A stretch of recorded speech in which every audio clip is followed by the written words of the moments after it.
Recording in progress.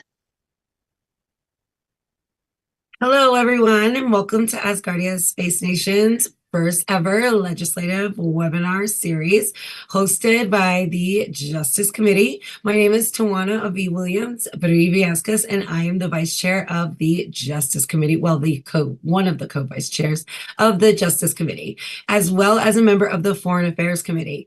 Like many of the members of Parliament who are actively involved in the productive groups and projects throughout the nation, it has become apparent that a desire within the Parliament to educate foundational structures regarding past and present legislation was necessary. My panelist today could attest to that, and let me introduce you to him.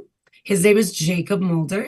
Jacob Mulder has studied astronomy and information technology at the University of Groningen in the Netherlands. I apologize if I butcher any of these names. He is an IT security and enterprise architect at GCI and an IT systems integration and business consultancy multinational businessman. He is also chair of Paltzenjorg at a partnership of small-scale health and care companies, owner of Madden, I am so sorry if I butcher this, Madden Malgan, and is active in several volunteer networks in diversity and accessibility. Jacob lives in the Netherlands. Welcome to escape gravity, which is currently keeping him in an electric reclining wheelchair due to problems with his back. He intends to immigrate to space in some 15 years from now. Jacob is also Minister of our Manufacturing Committee and Manufacturing Department at Asgardia, and in that position, he is giving this presentation. Thank you very much, Jacob, for being here. So let's talk a little bit about the presentation structure. As mentioned before in previous webinars, before we begin, I like to discuss the outline of the webinar and its purpose, along with the information regarding the next upcoming webinars. So welcome to Exploring the Laws of Asgardia webinar series. If you haven't been here before, this is hosted by the Minister of Justice and the Justice Committee itself. In the comprehensive series, we aim to delve into the legislative landscape of the space nation of Asgardia. We focus on its regulations, acts, and policies, and Asgardia, as a progressive and forward-thinking nation, recognizes the importance of a robust legal framework to ensure the well-being, rights, and prosperity of its citizens. So throughout a series of monthly webinars, which we will be hosting literally until 2025, we will explore and analyze various key legislative acts that will form the backbone of Asgardia's society. So join us as we navigate through the Asgardia Supreme Values, the Act on Acts, the Asgardia Government Act, the National Currency of Asgardia Act, and many, many more. Each webinar will be hosted in conjunction with the relevant minister, a representative from Parliament, and ideally an external person providing valuable insights into the legal framework that shapes the foundation of Asgardia. So after the presentation, there will be a short 10-minute Q&A session where viewers and active participants will have the opportunity to ask questions regarding the topics presented. So upcoming webinars are that we're going to feature the chair of Parliament. He's going to be discussing some of the core foundations that shape the essence of Parliament, such as the following. So the next upcoming webinar is the Asgardia Supreme Values, which is March 27th, 2024 at 1 p.m. UTC. That's Taurus 30008. And the Act on Acts, which is March 29th, 2024 at 11 a.m. UTC. And that's Taurus 05008. So without further ado, I pass it over to my panelist, Jacob Mulder, where he will present his presentation. Thank you, Jacob, for being so patient. We look forward to your presentation. Very good. I will start right with sharing my screen, see whether that works. Let me see. Do you see my screen? And it should now become a bit larger. And it should be up now. You're good to go. I do. Very good. Okay, very good. Okay, so Asgardia standards. That's what I'm going to talk about in this webinar series. Okay, this is the agenda. I have quite a lot of slides 72. So please don't blink too much because then you will miss a slide. And the thing is, I'll be talking about manufacturing and then going back to standards, of course, because that's what this is all about. And then about the institutes that we created for standards. And there's also next steps because we are never ready. We are building a nation. So we are doing lots of things and there will be lots of things happening after this. Okay, so this is the webinar series. So the webinar series means that we are talking about laws and how those things work. So within my ministry of manufacturing, I'm Minister of Manufacturing, there is the Asgardia Standards Act, there's a code for my ministry, there's institutes, and so on. And of course, normally you would do those things in a proper order. So first do this, then do that, and so on. But in Asgardia, we do lots of things at the same time. I have colleagues which are also ministers, and they also work hard. They produce lots of things. So we do things in parallel, and sometimes we do things in slightly the wrong order, but we adapt. We are agile, and we can do that because we are Asgardia. Okay, so about me. I studied astronomy here in the Netherlands, in Groningen. That's, yeah, Dutch is a very difficult language to pronounce. Groningen. I am married. I'm very, very old. I have 6 grandchildren.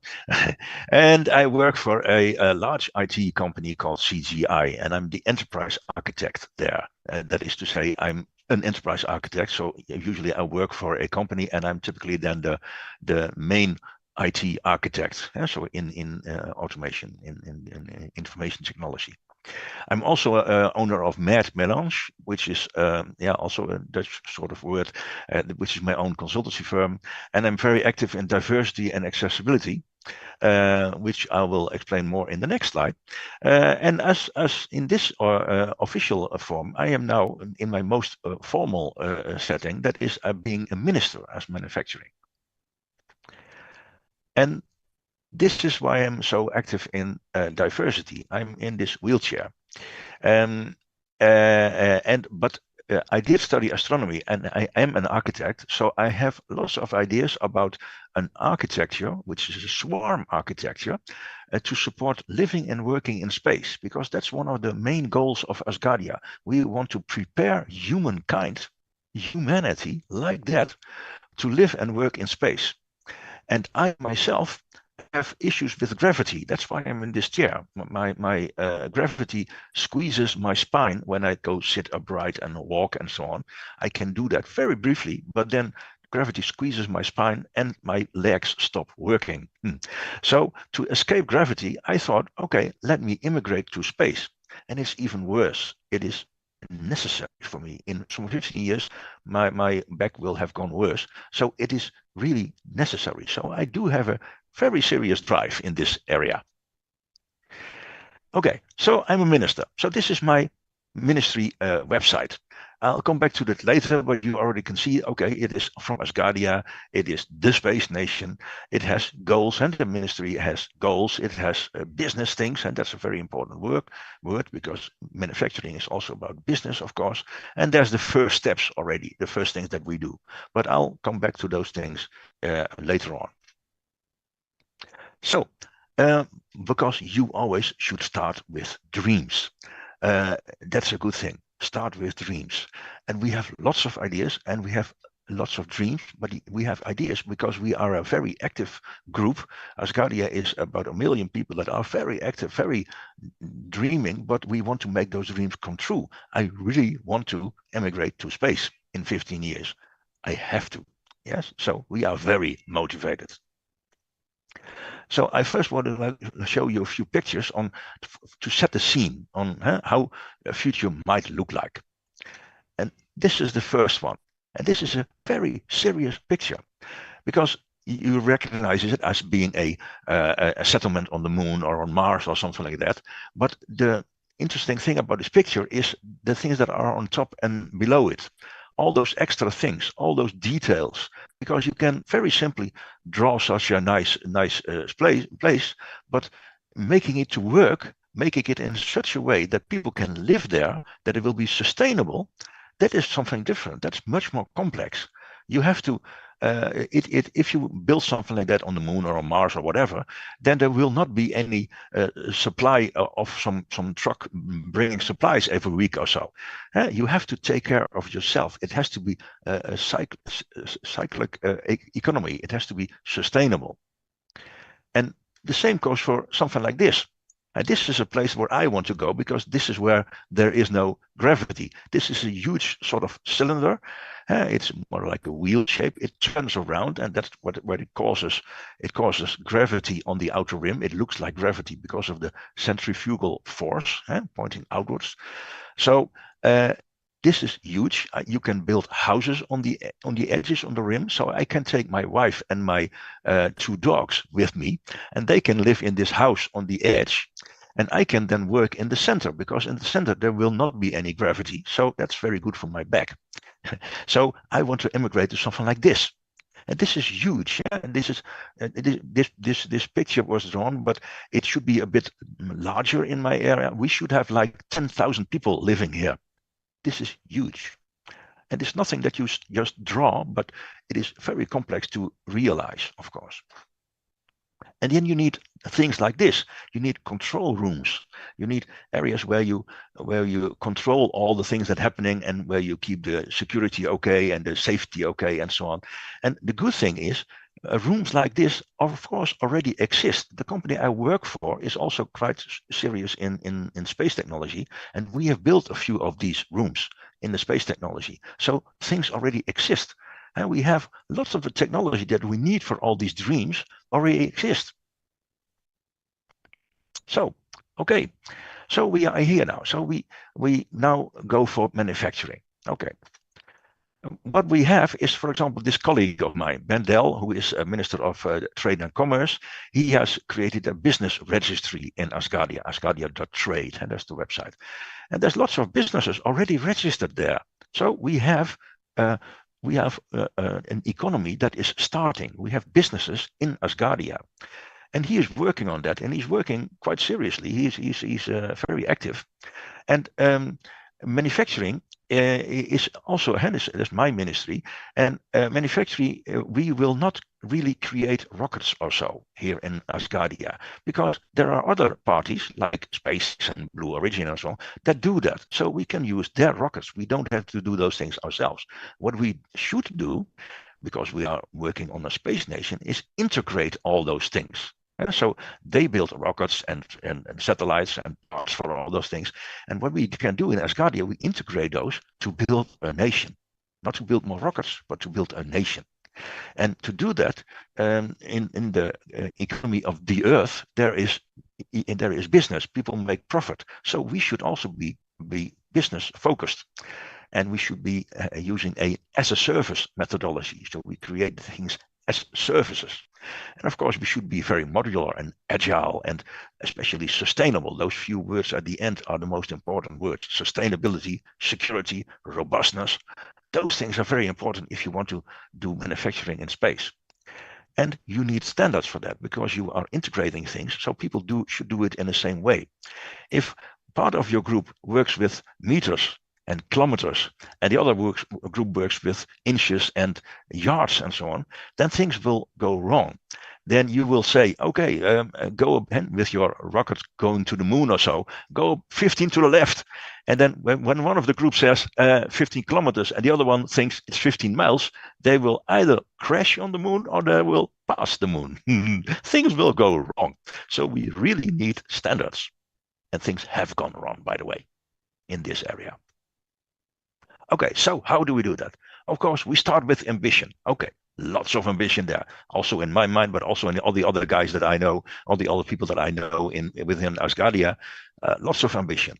So we create a vision, in my case for manufacturing. We create a mission from that. And then we define things to do, and we discover that there's lots of things to do, so we need a structure. And if you have structure, then you can have an approach to create that. And once you have defined all those things, then you can say, okay, let's do our first steps.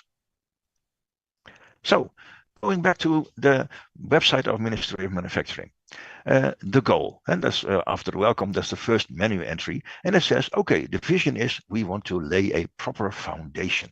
because we are building the foundation for this space nation that we are building, Asgardia, and we want to help humanity to go to space, to work and live in space. So we need a foundation, and the mission is to implement those things, for all those things, and facilitating those things and creating frameworks for all of that. All very logical, of course. And if you do that, then you have a number of goals, and then you can also have a number of ways of executing those, and you need a lot of support for that, supporting structures, supporting things that you integrate, and so on. So you at least have 3 dimensions: the goals, the executing part, and the supporting part. And if those axes come together in a point, then you know that you are working towards something that you really want to do. And so it's always complex. There's always more sides to it, and it's a multidimensional thing, building things with manufacturing. Okay, back to the website.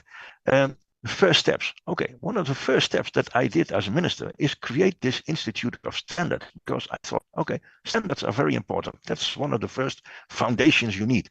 Another one is you want to do projects, programs. Yes, okay, so you need an approach for that. And of course, you also need an approach for this integration part and this as a service, because it has to be secure, it has to be safe, it has to be robust, all those things. So if you have an approach for that, then you work together with all those kinds of people all around the earth, all those companies around the world. You can, if you have that kind of approaches for projects and for making things, for manufacturing things, then you can move along.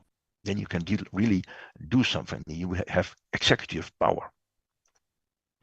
Okay, so we want to lay foundations. So what we do is we create institutes like the Asgardia Institute of Standards, and the sister organization of that, an institute that is about compliancy. So you can check whether you comply to the standards with the second institute. And you need approaches like the manufacturing and integration approach. And you need the other approach for the project management. And there's also an approach that you do it in a robust way, and that you always focus on security and on sustainability and so on. Those things are very important for us. And you can create more institutes, because if you have a manufacturing approach, you can also have an institute to promote that, to help people to comply to that, and to help them use that approach. And same goes for projects. We will have lots of projects.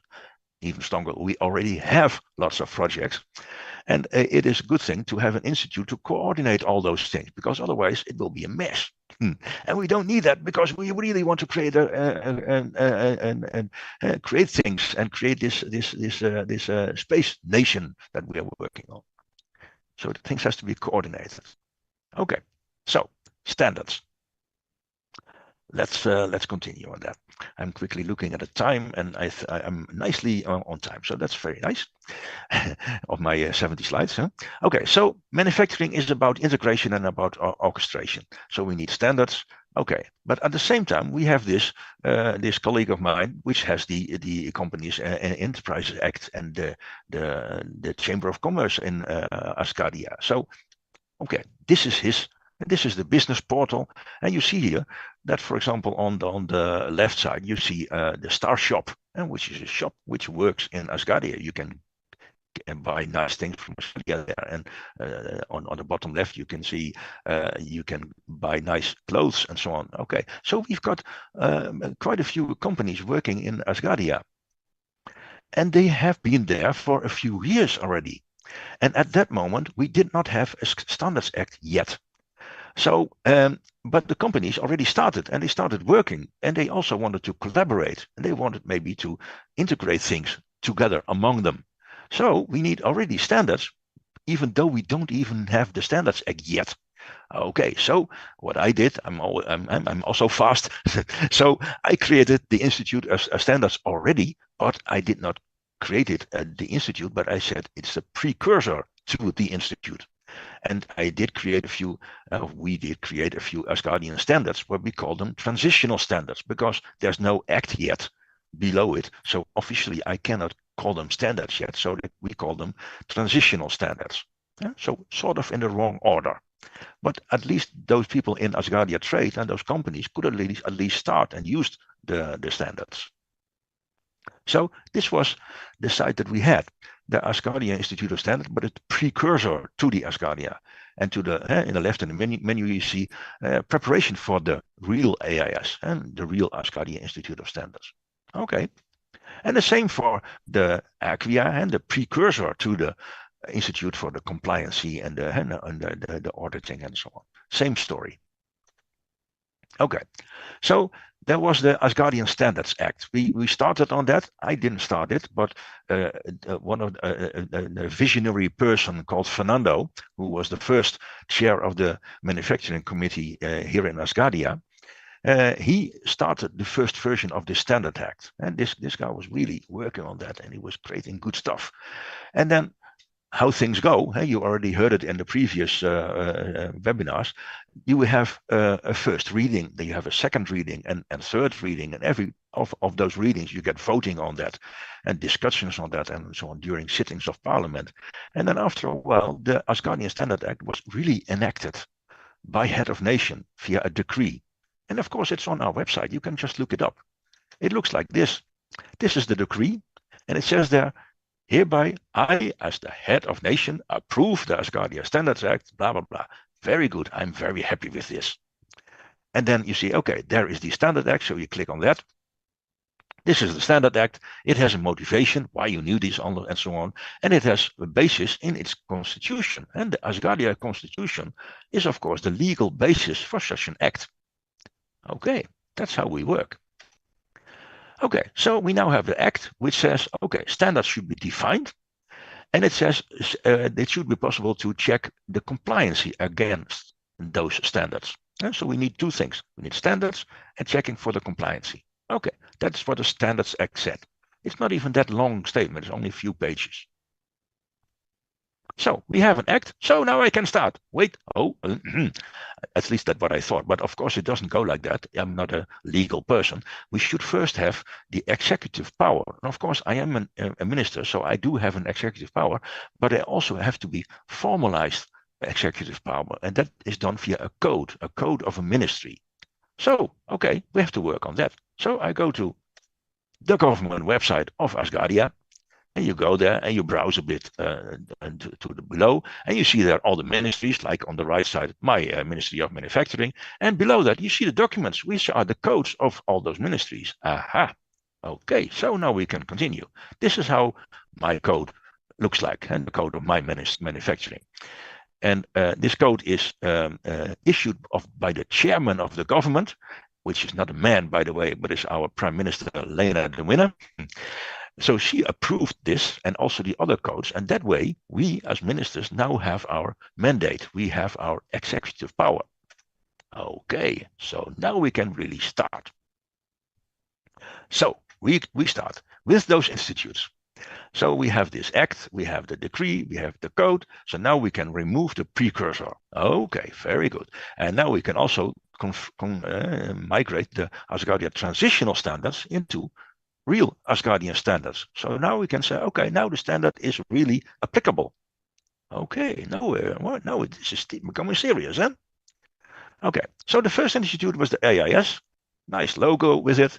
The second one was Acquia, also nice logo, and those logos were already there when I started. They were already there before even I came into and became a resident of Asgardia. There were people already working on these things, and no, nice logo. Very happy with it. Thank you very much. And now, so this is the site. It now says AIS, Asgardia Institute of Standards. It doesn't say precursor anymore. Okay, very good. So now we can go into that site. And of course, also this is the Acquia site, very similar. Huh? It doesn't say precursor anymore. Okay. So if you go into the AIS, the Asgardia Institute of Standards, it is this central organization that is in charge of standards. It's that simple. It facilitates the creation and modification of the standards, and it does the administration for it. Very logical. Yeah. Okay.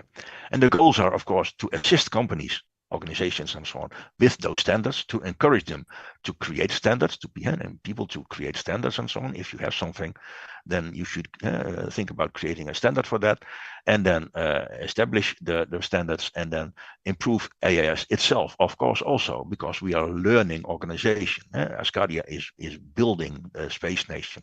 AAS is also building things, so we should also learn and improve the things that we create.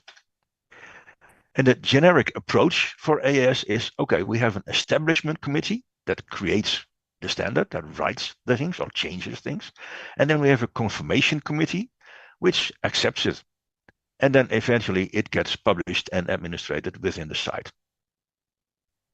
Okay, so the site contains those standards. It contains the administration, management, procedures, blah, blah, blah, blah, the whole stuff that you need to do all these things. Very logical.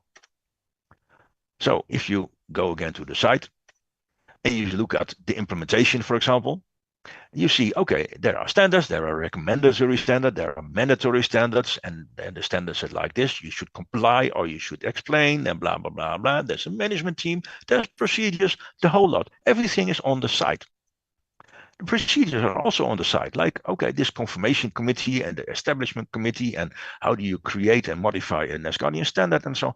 All those things are on the site. So look at the site, browse through them, everything is working. Administration is also on there, all those logs, all those records of things and so on, previous versions and so on. Everything has an ID. It's all nicely administrated. And of course, there's a handbook, because this is all quite a lot. So if you want to get in these things, you can browse the website. You can also read the handbooks, same stuff. The stuff that's on the website is also in the handbook. And of course, the handbook is the official thing. Okay, so let's look at a few standards. So there's, for example, an information security standard. As you remember, I am also an architect in security, in information security. And of course, we don't have to come up with everything ourselves. It is okay to use an existing standard, like the ISO 27000 series. That's a standard on information security. That is an internationally accepted standard. So what we do in the standard of information security, we say, okay, Asgardia adopts ISO 27000. Period. That's it. Just like that.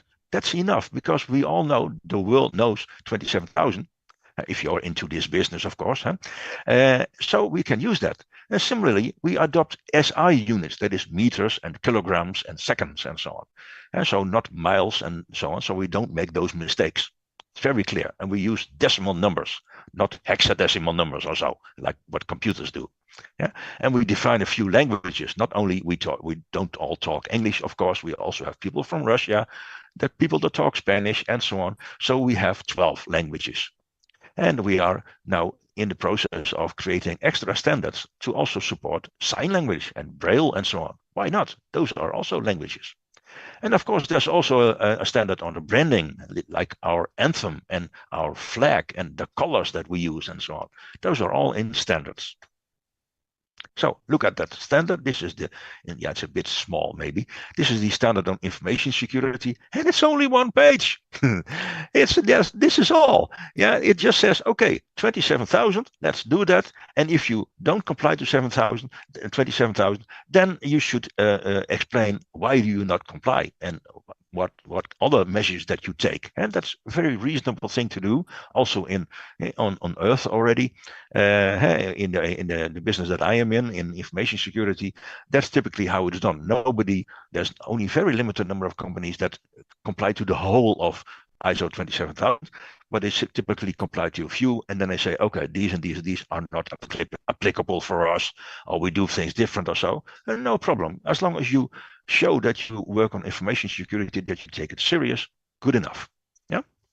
Okay.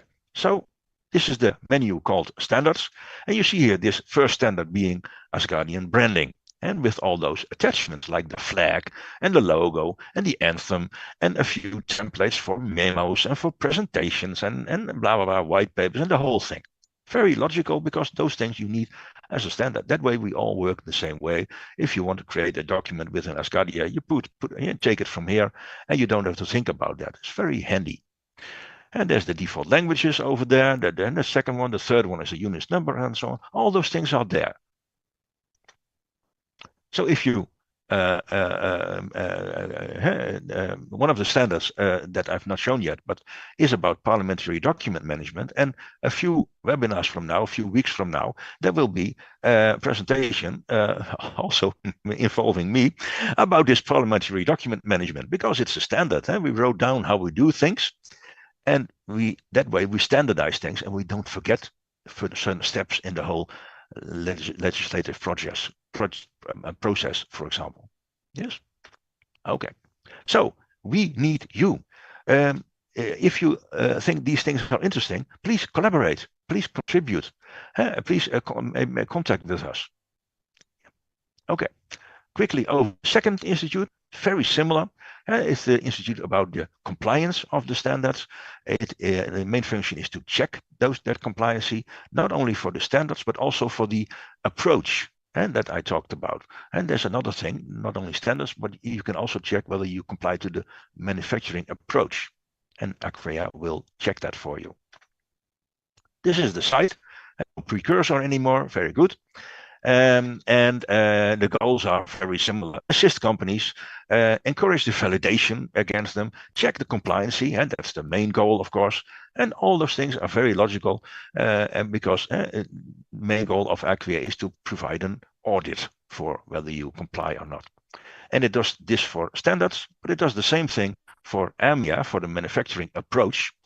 And so it can also validate against that and do an audit against that. And of course, the last thing is similar again for the AIS, namely improving Acquia, improving the institute that we have. And we are a learning organization.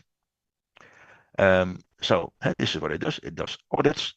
And how you do that is you simply request it. Okay, I built something. Is it according to the standards? You request that. It does the verification, and we have a treasurer, and it collects the fee. You have to pay for it, of course. We are a commercial thing. We have to take care of ourselves, of course. It has to be sustainable. So somewhere people have to get paid. I'll come back to that in a minute. So Acquia, the site itself, contains the procedures and the audits and the administration and everything, and the management structure and everything. All very logical. And of course, also here is a handbook containing all those things. So if you want to read something, if you want to add something to Acquia, or you do not agree on how things are done, please be our guest, read the handbook, read the website, and contribute. Yeah, so same for Aries, also contribute to Acquia. Yeah, just mail our secretariat and it will be okay.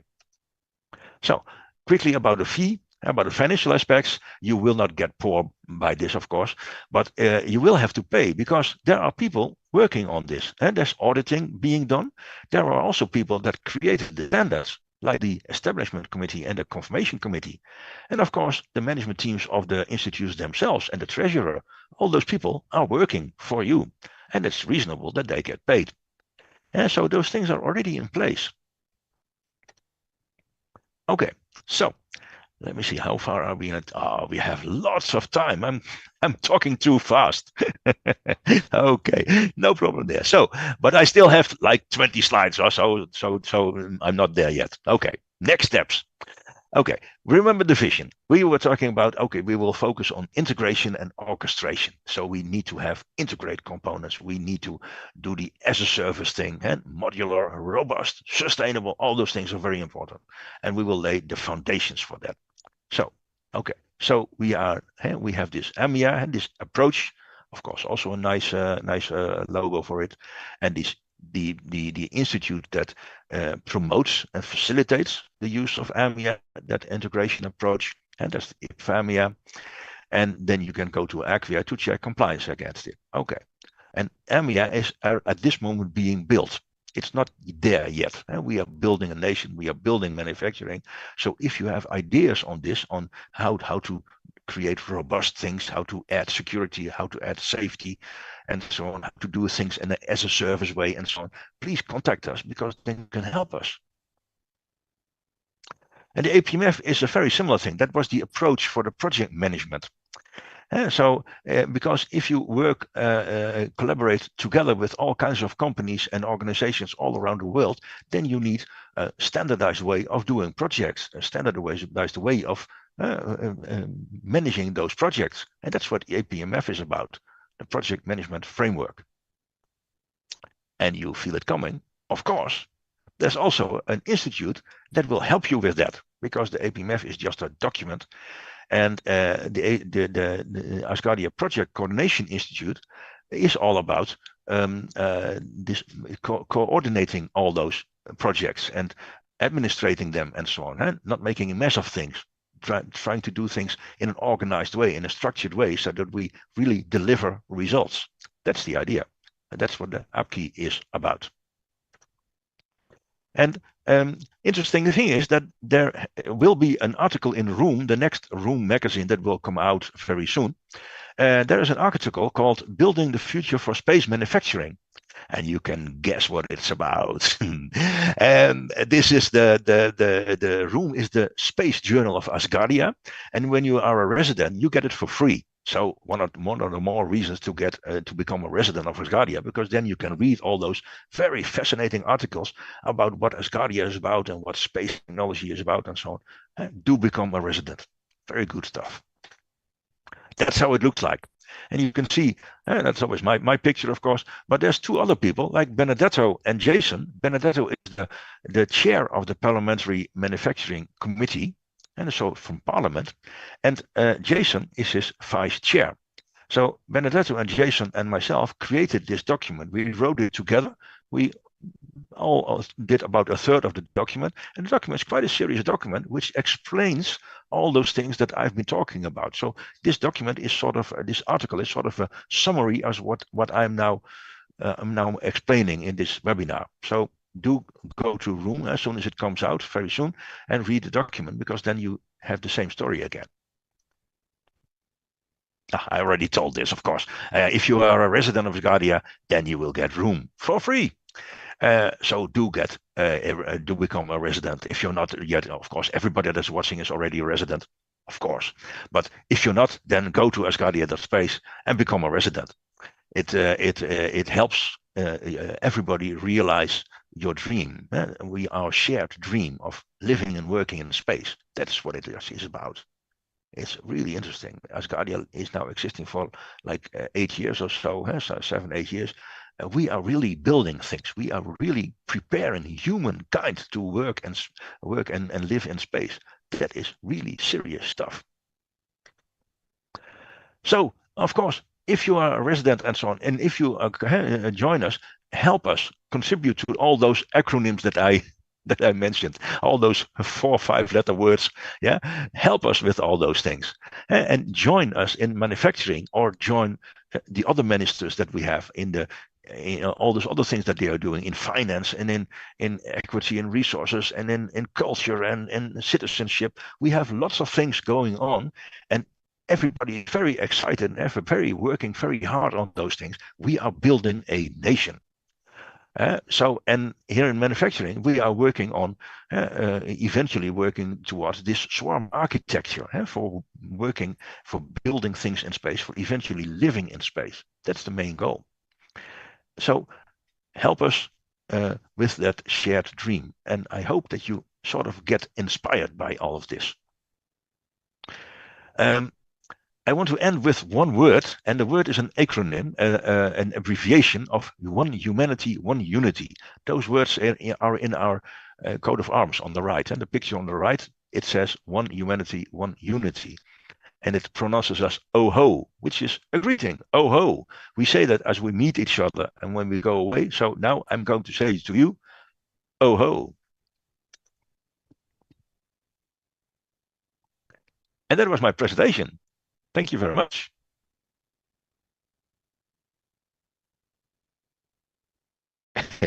And I'm hoping for TJ to. There we go. I couldn't find the unmute button. I apologize. Do you mind unsharing your screen, Yes, please? I will stop sharing. First of all, that was beyond inspiring. I don't know. Look, I'm over here. I was like taking notes myself. I was going like this on my screen. I hope that everyone that was watching was doing the same thing. I found that extremely informative. there was a lot of information that I didn't even know. And I actually have a lot of questions. So I'm hoping that viewers have as many questions as I do, and not just like random questions, but just really, I maybe I'll just start off. This is the Q&A time. So now is the ideal time to ask any questions or raise any concerns to the panelists that we have here today. First of all, I wanted to start off by saying, while I'm waiting to see if anybody has any questions, um, if you could explain the difference between, I wrote the acronyms because they're both project management, but I wanted to know the difference between, because I know that I work with the group with the APCI, but I wanted to know if you could explain the difference between the APMF and the APCI. Yeah. What would be like the main difference between the two? Yeah, well, the APMF is the document that describes the approach. So it's the APMF, Asgardia Project Management Framework. That's a document. That's a framework. An approach. So something on paper. And the APCI, it ends with an I, which means institute. So that's a working institute. That's people doing things. Okay. So one uses the other. So they are different dimensions. Okay. So one is just like the layout of what they're doing, and the other one is the people actually doing Yeah, exactly. what the other one was saying. Yeah, It's almost like the Institute of Standards. It's setting the framework and then what we're doing. Okay. Makes sense. exactly. Yeah, Um, and that's then good. It's good that it makes sense. Eh? If things yes, that it don't make sense, definitely does. if things It was don't just make sense, if don't people the things don't make sense, or people think, okay, this is strange or so. Please think with us, help us improve this. Eh? I mean, it's all people doing things. Eh? We make mistakes. That makes us human. So there must be lots of mistakes in all of these things. So if you have ideas on improving things, please contact us.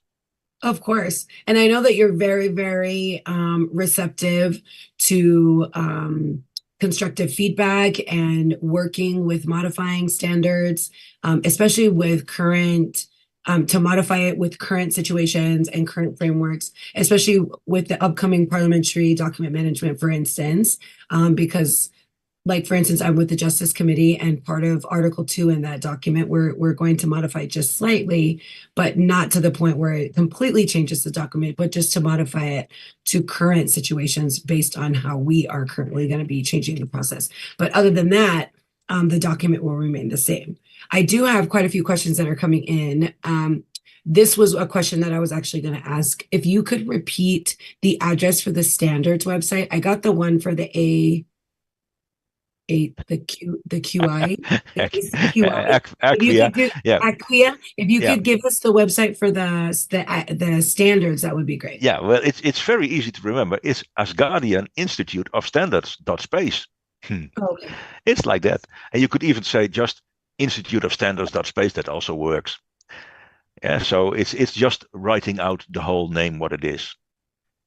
And Acquia would be so long, so we just say Acquia, so ACQIA dot space. It's always dot space, and that it's because it's So it's about Asgardia. Asgardia Institute of Standards dot space. Yes, yeah, Okay. I put that's it it. in the chat for everyone just in case. Okay, so next question is, Asgardia is currently a digital nation. How are the standards applicable right now? Yeah. Well, since we have the act and we have the code and we have removed the precursor, so now the Asgardia Institute of Standards and within that the standards are now official. They work. They are applicable. They are applicable to everything that happens within Asgardia. So within Asgardia, for example, we use meters and second and kilograms. Yeah. And of course, here and there, people will use miles and so on, which is logical. We will not punish them for that, of course. but but the idea is that when you write a specification for like a moon rover or something else that you are a satellite or something that you want to create or something that you want to create within this settlement of 10,000 people, if you want to build a house there or a school there or something like that, then the idea is that if you want to follow the standards, then you should use meters and kilometers and seconds and kilograms, not pounds, yeah, and not miles. So they are now applicable now that we have the code and we have the enactment by head of nation and so on. Now the institute is formal. It is active. Yeah. Okay. Next question is, how would the Standards Act be enforced? Yeah, well, it's. I just said we don't want to punish people or so, yeah, because that doesn't make sense. I mean, that's not in the Constitution. In the Constitution, it said we don't even have prisons, and that's what the Constitution said. So we will not do those things, but we want to do it in a positive way. And we say, okay, if you really want to work in the Chamber of Commerce of Asgardia, if you really want to be part of the economy of Asgardia, then it helps if you adhere to those standards, because then it's easier to collaborate with all those people, because we have defined the standards. So if you then comply to those standards, it is easier to do the integration. And it's easier to do the projects within there. It's easier to do the approach of manufacturing and so on. If you comply the standards, everything makes it easier for us, for you. So I don't want to enforce it. I want to make people enthusiastic about it, so that they do that. It's a bit like there's an old saying. I think it is from Chinese, but I'm not really sure. If you want people to make a boat, then of course you can make a plan and you can give them wood and give them nails and hammers and everything. You can make them do that, but you can also tell a story and make them long for the sea. Because if they long for the sea, then they want to make a boat. They want to make a boat. They will help you make a boat. Well, that's what we are trying to do. See them, let them see that using standards is a good thing. Using a standard approach is a good thing. Using a standard way of doing projects is a good thing. That helps. That makes you possible to do real thing. Makes you help you make profit in Asgardia. That's awesome. Would you, and this is a question for myself, I also have another question, two other questions that came in. Would you say that standards could apply or be more applicable to, say, interpersonal, instead of like so say someone has legislation or possible legislation, instead of creating that legislation, say that legislation would apply more as a standard versus creating a legislation, would you say that it would be more applicable to create a standard over creating because of the process? Or I guess like what I'm trying to say is, would it be more logical to create it as a standard versus trying to create it as a legislation, because it would just be more applicable to create it as a standard versus Yeah, going through the process of creating it as an actual act, because it just yeah, applies more to like an interpersonal standard versus creating it as a law. Because yeah, sometimes because I don't necessarily believe, and maybe this is just me, that not everything has to necessarily go through that process. Maybe something could be created as a standard first, and then once it's a standard, it can go through the process of then be creating, then transforming itself into law. But yeah. what are your thoughts on that? Well, a law is about how people should do things and should do not do things. If you look at laws at an Earth state, like here in the Netherlands, they typically say, okay, you should do this and you should do that, and if you do not, you will be fined with this or you will go to jail. Yeah, okay, that's how acts are. But a standard is about, okay, if you want to collaborate, then you should. Then it's not that you should, but it would be handy if you do it like this. And this, for example, this standard on information security, it has like 10 chapters on all the kinds of aspects of information security, and it has lots of wisdom in there. That ISO 27000 is tens of years old. It's like 30, 40 years old or so. It has lots of knowledge in it and lots of wisdom in it. And if you look at that standard and if you comply to it, then you will have proper information security. So you are not forced to use ISO 27000 or our standard number zoveel, number that so and so much. Yeah. But if you do it, it would be unwise not to use the standard. Yeah? And that's something completely different than a law. I mean, a law says you should do this. Yeah? You should not break into other people's houses. And if you do, you will get to jail and you should pay your taxes. Okay. And if you do not, then you will be fined and you will have to pay extra taxes. Okay. Yeah. Those are laws. That's how you should behave. And the standard is more on how you should do things, collaborate. It's more like wisdom in there. It's handy, and you could not comply to them, but you could also, if you do not comply, it would not be that very wise of you. Hmm. I love that. I love that answer. Thank you very much for that. Okay, so next questions. We have three more that came in.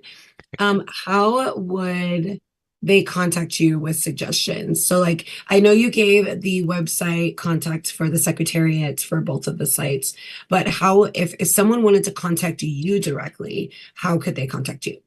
Well, that's very easy.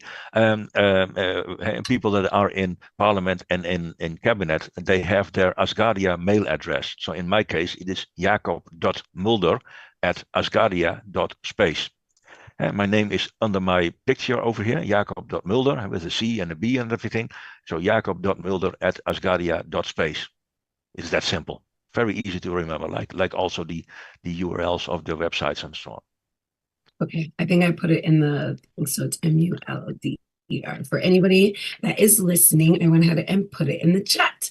Okay, Very good. so next question is, so businesses who register with Asgardia would be audited to ensure they adhere these standards. So would Yeah. businesses who register with Asgardia, would they be audited to ensure they adhere to these standards? That is a logical thing to do, yes. And of course the business registry of Asgardia was there before the Asgardia Institute of Standards.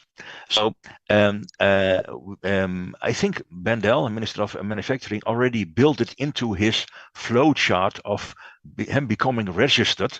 That one of the things is that people should know that Asgardia Institute of Standards exists and that they should comply, at least their products that they create should comply to those.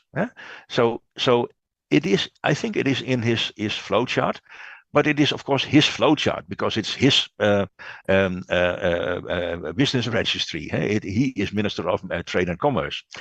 So but it is a logical thing to say. If you become a company within Asgardia, if you get registered, then you should comply to the laws and the regulations of Asgardia. And one of the laws is the Asgardian Standards Act, which says there should be standards. Yeah, and you should be able to comply to them. And there's the Institute of Standard that says, okay, you should. There are if you use a language, then you should. It would be better to use this and this language. If you use numbers, it would be better to do it like this. So that's how things collaborate, and that's how things fit into each other. So the answer is indeed yes. Yeah, you should comply, and especially the products that you create should comply. The services.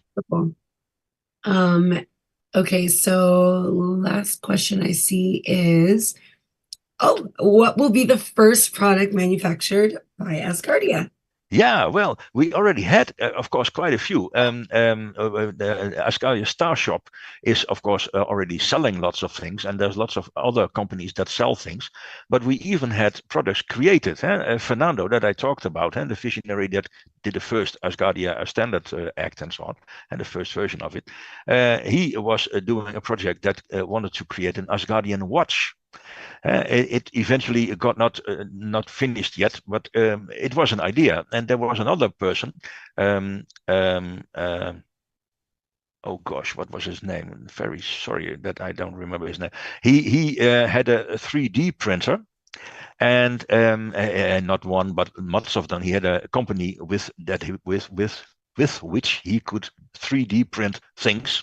Yeah, and he made things like it isn't. Yeah, it is here. Like this is very. You can't see it. No, that's yeah. No, it is a very small model of the Asgardia satellite, the Asgardia 1 satellite. It is a hanger. You could use it as a hand to to hang somewhere, whatever, as a jewel.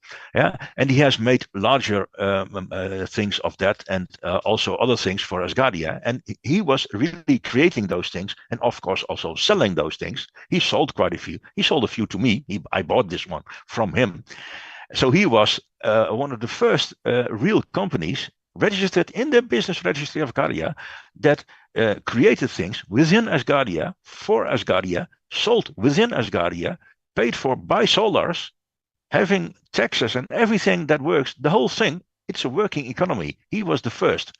Roland is his name. Sorry, Roland Berga. He very unfortunately passed away not so long ago, so he's not longer with us. But he was the first, as far as I know, the first to really create Asgardian things. Mm. So we already have that. Well, that's unfortunate that he passed, but it is great that you speak about his legacy and the things that he created and that you're still carrying on, even have the things that he created to show us. So either way, his legacy is still carried on. So that is an amazing thing, and he definitely would be proud of that. So um I think that's really great. I don't have any additional questions that have come through. I think that this is an absolutely amazing thing. I One of the things I just wanted to mention, some of the things that really stood out to me were the images that you displayed in the beginning with the moon base and some of the space stations that are the potential things that are going to be in the future for the manufacturing of Asgardia. I know for a fact some of the manufacturing individuals like Jason Barry is working on building the first manufacturing office right now for Asgardia. I think what the manufacturing department is doing right now is absolutely amazing. So I Jason, commend what Jason created a few of those pictures. Of I course. think yes, of course. What you guys are doing is just incredible, and I just want to commend all of you, Benedetto. I work with all of you very closely, and I think that what all of you are doing is just extremely commendable. Some of the other things that I have never seen the business portal, so that is the first time. I own a few businesses in the United States. Just for like teaching purposes. So it was extremely valuable to see that. So anybody that is watching, if you have businesses, you don't have to be a resident of Asgardia. It would be really great if you were. But if you're not, you don't have to be, but it would be really beneficial because even as an Asgardian resident myself, I could really benefit from any services that anybody has that's available. And so can any other resident as well. So that was extremely beneficial just to visually see it because I had never seen it before.